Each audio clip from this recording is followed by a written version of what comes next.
Good morning friends.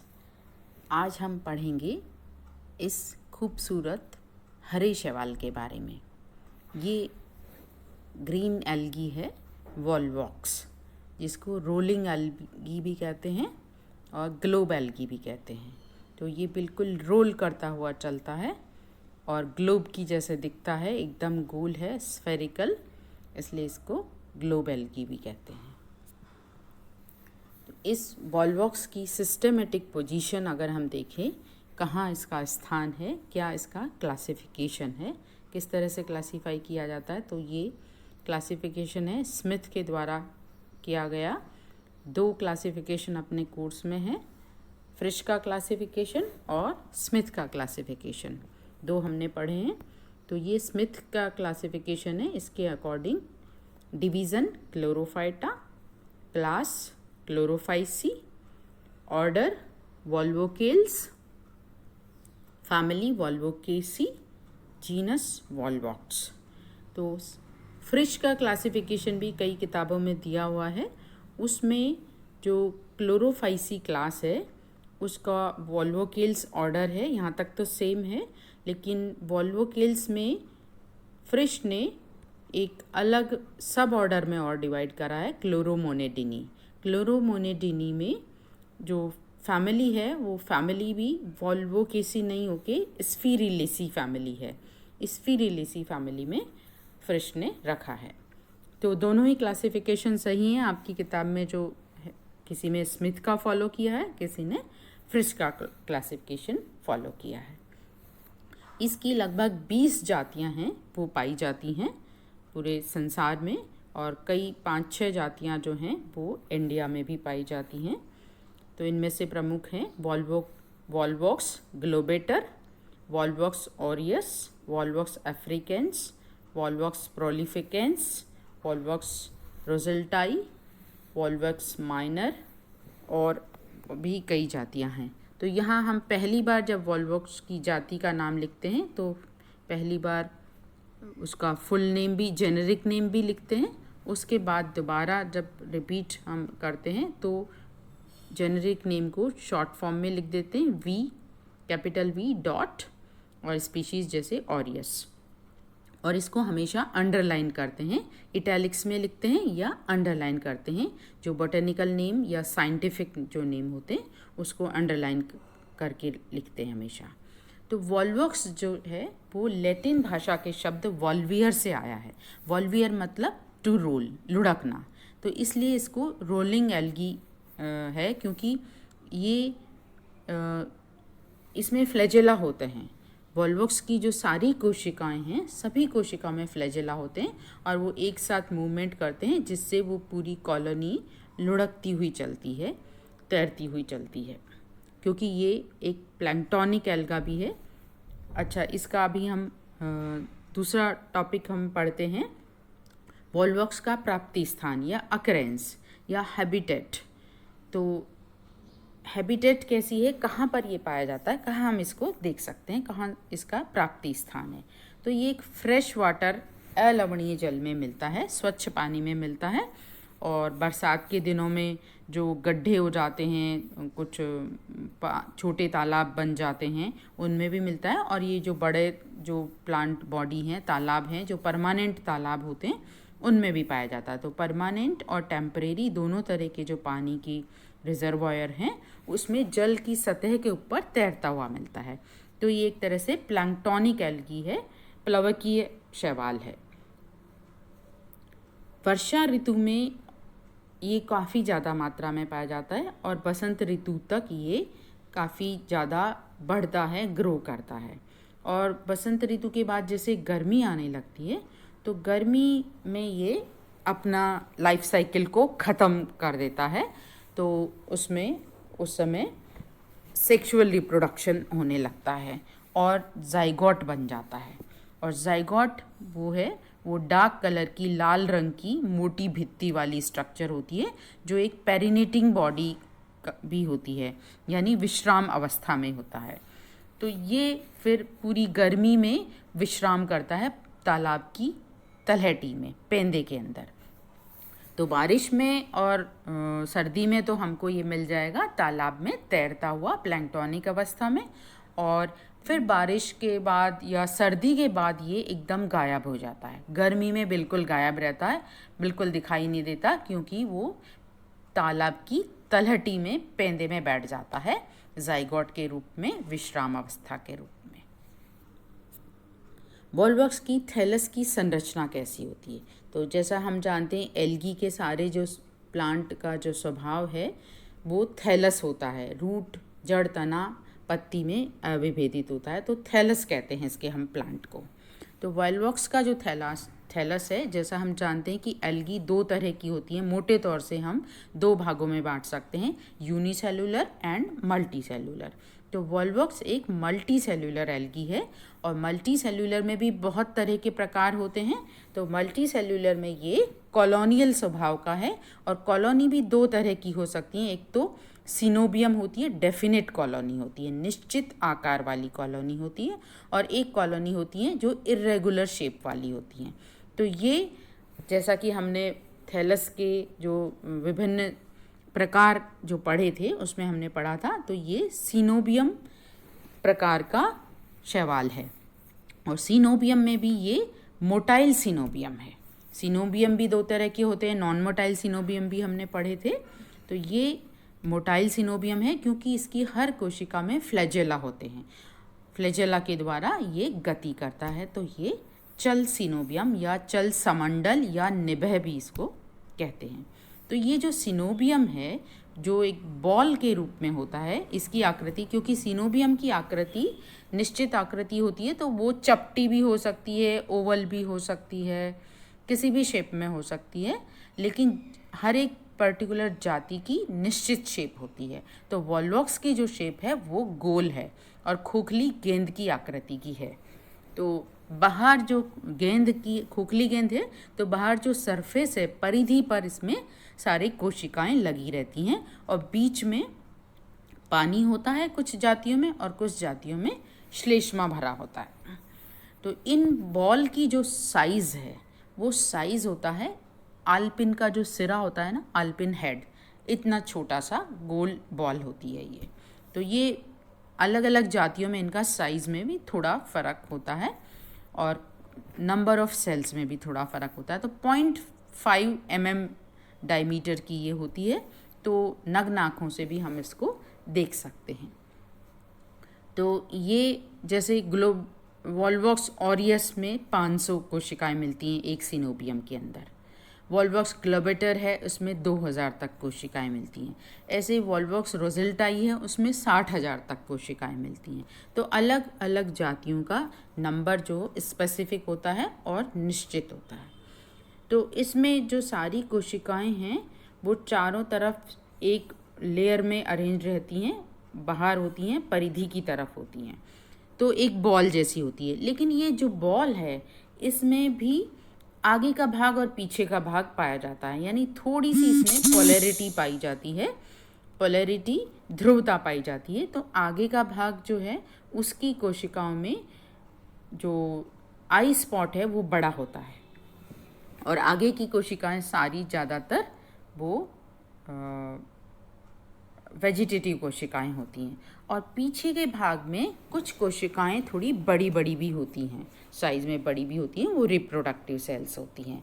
और पीछे की कोशिकाओं में जो आई स्पॉट है वो थोड़ा छोटा होता है या अस्पष्ट होता है। तो इस तरह से हम देखते हैं कि थोड़ी सी इसमें ध्रुवता भी पाई जाती है, या थोड़ा सा डिवीज़न ऑफ लेबर भी पाया जाता है, कि आगे की कोशिकाएं तो थोड़ी सी वेजिटेटिव हैं, सिर्फ वेजिटेटिव कोशिकाएं फोटोसिंथेसिस ही करती हैं वो, और पीछे की कुछ कोशिकाएं हैं वो रिप्रोडक्टिव भी होती हैं, जिनका काम जनन का होता है, और उनमें आई स्पॉट कम छोटा पाया जाता है।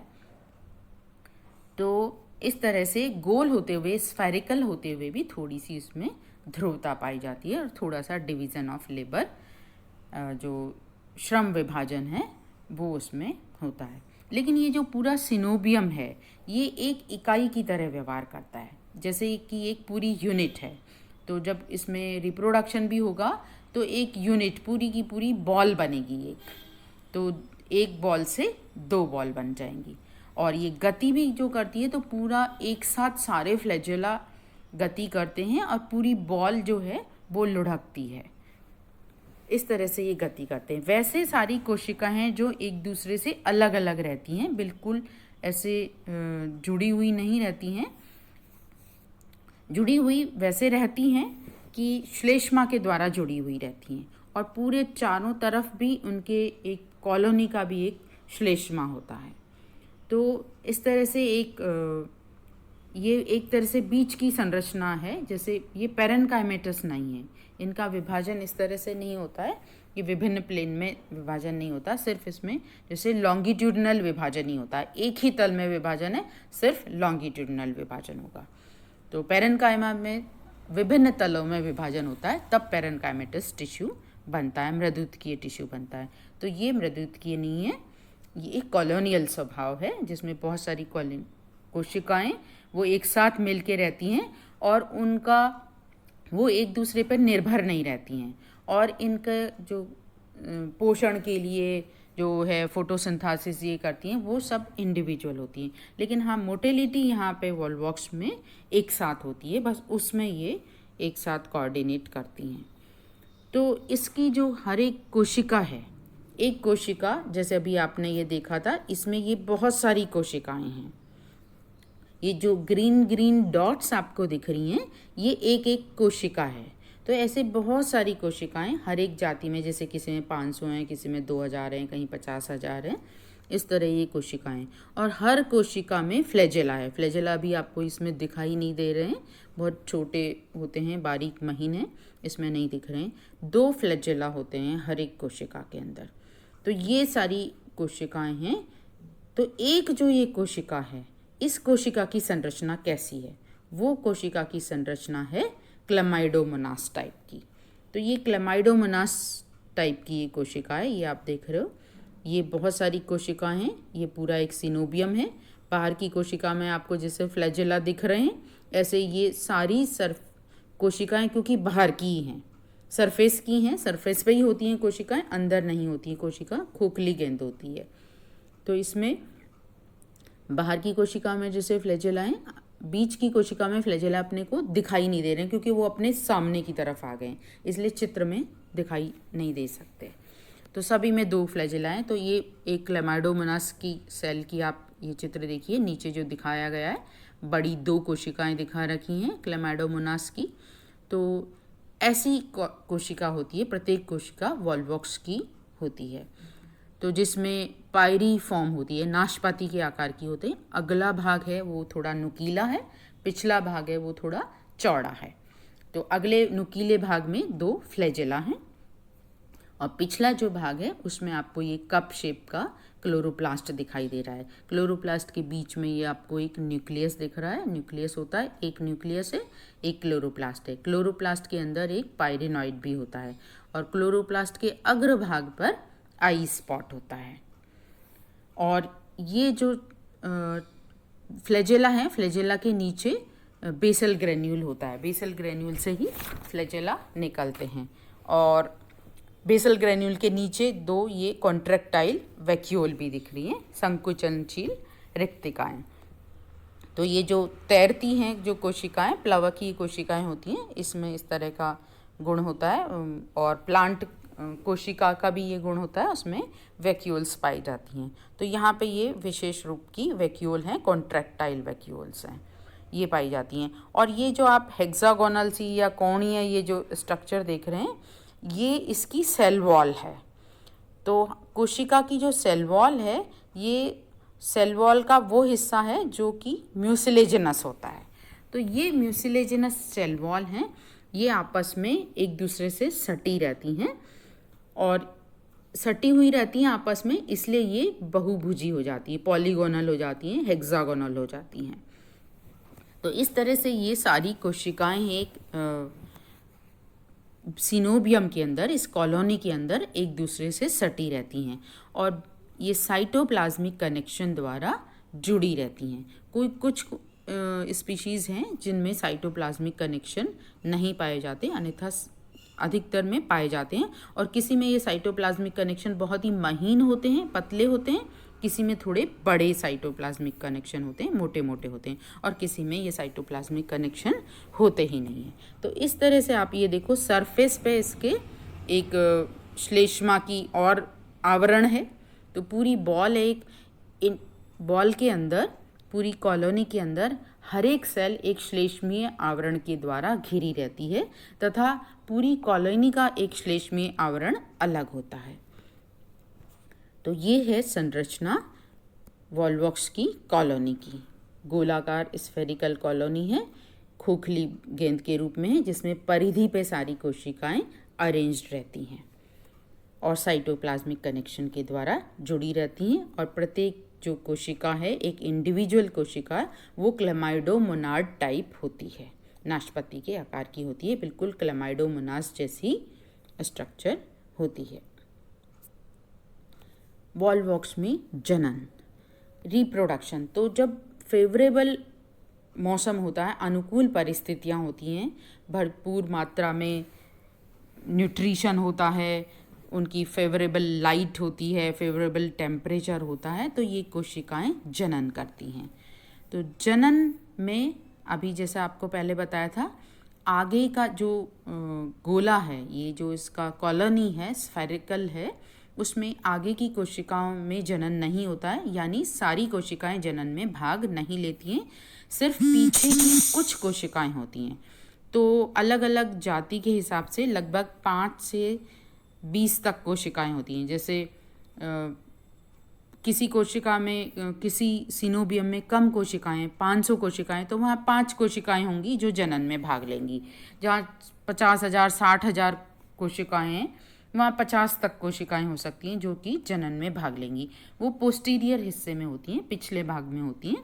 और इन कोशिकाओं को, ये क्योंकि साइज़ में बड़ी होती हैं, इनको गोनीडियम कहते हैं।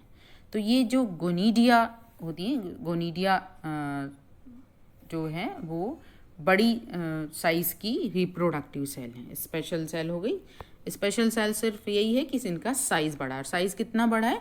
लगभग जो बाकी जो सेल्स हैं, वेजिटेटिव सेल्स हैं, कायिक कोशिकाएं, उनसे 10 गुना तक ये बड़ी होती हैं, काफ़ी बड़ी साइज़ में होती हैं। तो जब रिप्रोडक्शन शुरू होता है इन गोनीडिया में, तो उस समय ये जो गोनीडियल सेल है, बड़ी जो सेल है, वो श्लेष्मा के अंदर धंस जाती है। जैसे कि इसकी कॉलोनी खोखली गेंद के रूप में होती है, तो उस गेंद के अंदर ये धंस जाती है और वहाँ पे इसमें फिर विभाजन शुरू होते हैं। तो ये अभी जनन की हम बात कर रहे थे कि वॉल्वॉक्स में जनन, तो वॉल्वॉक्स में जनन 2 प्रकार का होता है। अलैंगिक जनन होता है और लैंगिक जनन होता है। तो फेवरेबल कंडीशन में तो अलैंगिक जनन होता है, और जब अनफेवरेबल कंडीशन आने लगती है, यानी गर्मी का मौसम शुरू होता है, तो फिर लैंगिक जनन होता है। तो एक समय में एक ही प्रकार का जनन होता है। फेवरेबल कंडीशन में अलैंगिक जनन होता है, अनफेवरेबल में लैंगिक जनन होता है। दोनों प्रकार के जनन एक साथ नहीं चलते हैं। वॉल्वॉक्स में अलैंगिक जनन को हम पहले पढ़ेंगे, किस तरह से अलैंगिक जनन होता है। तो अलैंगिक जनन में अभी आपको जैसे बताया कि सिनोबियम की जो पीछे की जो कोशिकाएं हैं, जो सिनोबियम कहलाती हैं, वो साइज़ में और बड़ी होती हैं और अंदर एम्बेडेड हो जाती हैं। जो खोखला भाग है उसमें धंस जाती हैं। ये आपको चित्र में दिखा रखा है किस तरह से ये एक सरफेस का चित्र बनाया जिसमें कुछ कोशिकाएं हैं। तो इसमें अलग अलग स्टेज हम दिखाएंगे। तो ये तो छोटी सेल हैं, वेजिटेटिव सेल हैं शुरू में जो दिख रही हैं, और ये बड़ी सी जो सेल है ये है गोनीडियम, जो कि रिप्रोडक्टिव सेल है। अब ये गोनीडियम नेक्स्ट उसमें चित्र में आप देखो, नेक्स्ट इसी चित्र में नेक्स्ट स्टेप, तो उसमें ये गोल हो गई है कोशिका। तो गोल हो गई है, अंदर धंस गई है, पीछे जो वॉल्वॉक्स का जो खोखला जो भाग है उसमें धंस गई है और ये गोल हो गई है, और इसके फ्लैजेला भी विड्रॉ हो गए हैं। फ्लैजेला विड्रॉ होने के बाद नेक्स्ट स्टेप आप देखिए, इसमें 2 कोशिकाएं बन गई हैं। अब 2 कोशिका लंबवत विभाजन होता है, इसमें एक लंबवत विभाजन हुआ, 2 कोशिका बन गई। उसके बाद आप ये देखो, इसमें 4 कोशिका बन गई। 4 कोशिका के बाद फिर इसमें 8 कोशिकाएं बन जाती हैं। तो हर विभाजन लंबवत हो रहा है। पहला विभाजन हुआ 2 बनी, दूसरा विभाजन हुआ 4 बनी, तीसरा विभाजन हुआ 8 बनी। तो इस तरह से 3 विभाजन होते हैं एक के बाद एक, तो 8 कोशिकाएं बन जाती हैं। ये 8 कोशिकाएं क्रॉस फॉर्म में अरेंज रहती हैं, क्रूसिएट फॉर्म में अरेंज रहती हैं। 4 जैसे क्रॉस ऐसे हैं और 4 वो 4 कोने पे बनी हुई हैं। तो इसको क्रूसिएट प्लेकिया स्टेज बोलते हैं। ये 8 स्टेज की प्लेकिया स्टेज है। इस प्लेकिया स्टेज के बाद इसमें फिर एक बार लंबवत विभाजन होता है। सभी कोशिकाओं में एक साथ विभाजन होता है। तो 8 से 16 कोशिकाएं बन जाती हैं। तो ये 16 कोशिकाएं जो अरेंज होती हैं वो एक बॉल के रूप में हो जाती हैं। अभी 8 कोशिकाएं तो एक प्लेट के रूप में थी जिसको प्लेकिया स्टेज कहते हैं।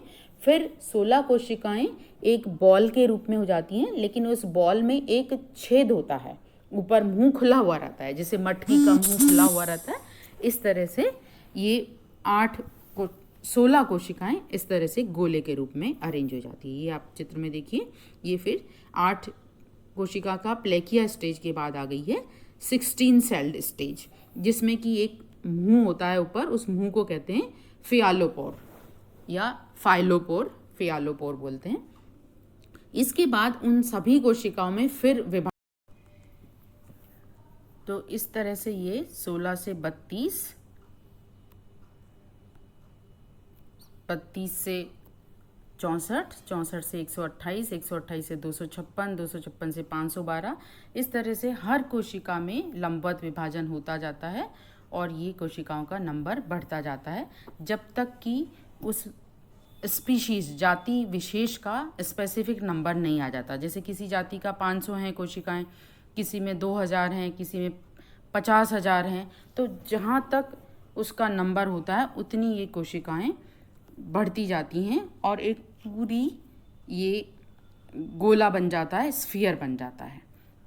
अब ये जब पूरी संख्या हो जाती है उसके बाद इसमें इन्वर्जन शुरू होता है, क्योंकि ये जो कोशिकाओं का जो गोला है, इस गोले में हम ये देख रहे हैं कि इसमें जो नुकीला भाग है, जो अग्रभाग है कोशिका का, वो अंदर की तरफ है, गोले के अंदर की तरफ है, केंद्र की तरफ है। जबकि जो पेरेंट कोशिका है, पेरेंट जो कॉलोनी है, पेरेंट कॉलोनी में आप देखो ये सरफेस पे जो कोशिकाएं हैं उनका अग्रभाग है बाहर की तरफ है, परिधि की तरफ है, जिस पे 2 फ्लैजेला लगे हुए हैं।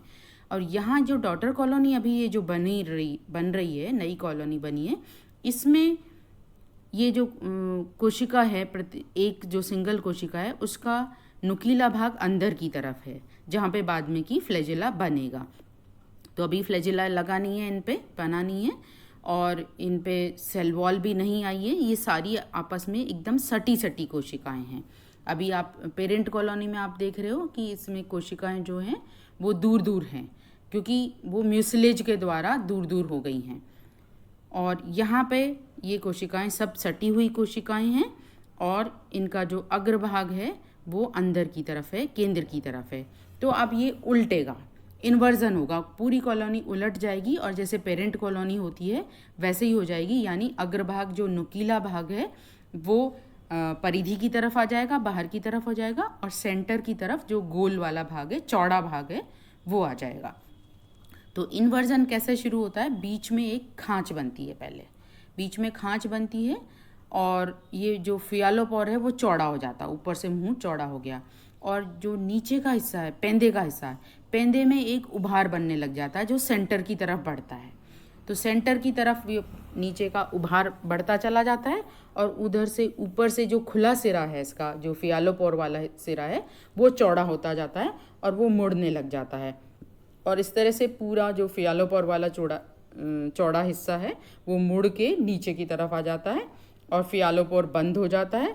और ये जो नीचे से जो धंसना शुरू हुई थी कोशिकाएं सेंटर की तरफ से, वो ऊपर अग्रभाग की तरफ धंसती जाती हैं और पूरे अग्रभाग तक पहुंच जाती हैं। तो इस तरह से जो इन्वर्जन है वो पूरा हो जाता है। इस इन्वर्जन के प्रोसेस में 4 घंटे लगते हैं इस कॉलोनी को। तो ये पूरा तरह से इन्वर्जन हो गया। तो ये आप चित्र में देख रहे हो, ये 16 स्टेज के बाद अगली स्टेज दिखा रखी है, जस्ट बिफोर इन्वर्जन, जिसमें फियालोपोर है और सारी गोले में है कोशिकाएं। उसके बाद ड्यूरिंग इन्वर्जन, जिसमें ये फियालोपोर चौड़ा हो गया है और नीचे की कोशिकाएं जो हैं सेंटर की तरफ धकेलने लग गई हैं और ये आफ्टर इन्वर्जन पूरी कॉलोनी बन गई है और फियालोपोर भी इसमें समाप्त हो गया है। इसके बाद अब इसमें जो है वो कोशिकाएं में कोशिका भित्ति बन जाती है। कोशिकाएं थोड़ी दूर दूर हो जाती हैं, कोशिका भित्ति बनती है और सब में फ्लैजेला हो जाते हैं, दो दो फ्लैजेला बन जाते हैं अग्रभाग पर। तो इन्वर्जन के बाद फ्लैजेला बनते हैं और सेल भित्ति जो है कोशिका वॉल बनती है। नेक्स्ट ये इसमें चित्र में दिखा रखा है किस तरह से गोनीडियम है। ये गोनीडियम में 3 उत्तरोत्तर विभाजन हुआ है, उससे 8 कोशिकीय प्लेकिया स्टेज बनी। प्लेकिया स्टेज में फिर लंबवत विभाजन होंगे, हमेशा विभाजन लंबवत ही हो रहे हैं सभी में। फिर 16 कोशिका की बन गई। 16 कोशिका में प्लेट की बजाय गोले के रूप में आकार आ गया है। खोखली संरचना है जिसमें एक की छिद्र होता है, फियालोपोर होता है। उसके बाद ये खोखली गेंद बड़ी हो जाती है और जितनी उसकी संख्या हैं जाति की उतनी बड़ी हो जाती हैं। 500 से 50,000 तक कोशिकाएं हो सकती हैं। उसके बाद कोशिका का संख्या निश्चित हो गई। उसके बाद प्रतिलोमन शुरू होता है जो कि 40 मिनट तक चलता है। 4 घंटे तक नहीं, 40 मिनट तक ये चलता है प्रतिलोमन। फिर इन्वर्जन पूर्ण हो जाता है, प्रतिलोमन पूर्ण हो जाता है। उसके बाद कोशिकाओं के अग्रभाग जो हैं वो परिधि की तरफ हो जाते हैं, उल्टा हो जाता है और कोशिका झिल्ली का निर्माण हो जाता है, कोशिका भित्ति का निर्माण हो जाता है और फ्लैजेला का निर्माण हो जाता है। और इस तरह से पूर्ण विकसित जो कॉलोनी है वो जो वॉल्वॉक्स की जो कॉलोनी है उसके अंदर धंसी हुई होती है। तो ऐसे जितनी गोनीडियम होती है, जैसे 5 से 20 तक गोनीडियम है, तो एक जो शैवाल है, एक सिनोबियम है, उसके अंदर इतनी सारी ही बॉल या डॉटर कॉलोनी धंसी हुई होती है। ये चित्र में आपको दिखा रखा है, जैसे इतनी सारी ये डॉटर कॉलोनी धंस गई हैं, तो बहुत सारी डॉटर कॉलोनी बन जाती हैं। तो कई बार तो डॉटर कॉलोनी है वो ऐसे ही, ये जो छिद्र है इसमें दिखा रखा है, लास्ट वाला जो डायग्राम आप देखें, इसमें पूरी कॉलोनी बन गई है। तो ये जो छिद्र है पेरेंट कॉलोनी का, इसमें से ये बाहर निकल जाती है पूरी कॉलोनी बनने के बाद, फ्लैजेला बनने के बाद। या कई बार ऐसा होता है, बहुत बार ये कॉलोनी इसके अंदर ही रहती है, निकलती नहीं है, और जब पेरेंट कॉलोनी की डेथ होती है तभी बाहर निकलती हैं। और कई बार ऐसा होता है कि ये जो डॉटर कॉलोनी बन गई है इसके अंदर, जो अंदर धंसी हुई है, इस डॉटर कॉलोनी में ही दोबारा रिप्रोडक्शन चालू हो जाता है और उसके अंदर ग्रांड डॉटर कॉलोनी बन जाती हैं। तो कई बार कई पीढ़ियां इसके अंदर होती हैं, ग्रेट ग्रांड डॉटर कॉलोनी भी बन जाती है। और लास्ट में जब ये पेरेंट कॉलोनी टूटती है तो इसमें से ये कॉलोनी बाहर निकल जाती हैं और फिर ये कॉलोनी जो है बाहर निकल के साइज़ में बड़ी हो जाती हैं। अभी तो छोटी छोटी हैं कोशिकाएं, बाद में ये पूरी आकृति में साइज़ में बढ़ जाती है और जो इसका नॉर्मल साइज़ है कॉलोनी का वो साइज़ बन जाता है। तो बाद में इसमें कोशिका में विभाजन नहीं होता है, सिर्फ साइज़ में वृद्धि होती है। विभाजन तो जो होना था, जो कोशिका जो सिनोबियम का डेवलपमेंट हो रहा था जब होना था उतना हो गया है। बाद में कोई वेजिटेटिव डिवीज़न नहीं होता है, सेल में विभाजन नहीं होता है, तो सेल की संख्याओं में कोई परिवर्तन नहीं होता है, सिर्फ साइज़ बढ़ता है कॉलोनी का। तो इस तरह से फेवरेबल कंडीशन में वॉल्वॉक्स में पुत्री कॉलोनी के द्वारा, डॉटर कॉलोनी के द्वारा अलैंगिक जनन होता है।